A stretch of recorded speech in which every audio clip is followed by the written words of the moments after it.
thinking of eschatology and Owen's thought, there's pretty much like a clear threefold distinction or threefold eras in his writings. His early eschatological vision, call it early Owen, or as I wrote in my dissertation, he's merely Pastor Owen.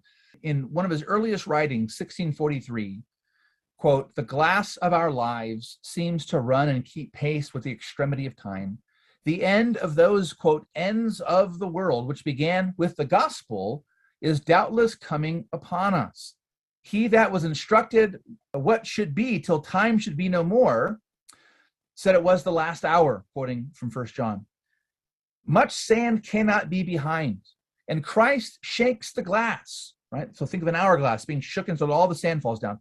"Many minutes of that hour cannot remain. The next measure we are to expect is but a moment, the twinkling of an eye, where we shall all be changed." He wasn't speaking of an earthly age when he spoke about time being no more. He wasn't speaking at this point yet of a latter-day glory, but the end of the earthly age that brings eternity itself. He believed this present age was the age of the gospel. The last grain of sand was soon to fall down the hourglass, and so would come the end of human history. It was imminent, as Owen was there in his small little parish in 1643. In other words, he had a non-millennial and non-earthly millennial eschatology. He had a historicist reading of Revelation that was very characteristic of the Reform movement throughout Europe of the time. He's there as a frustrated pastor. There had been a series of years of bad weather, bad harvests, bad famine. He believed that Romanism was encroaching upon the Reformed Church through Archbishop Laud.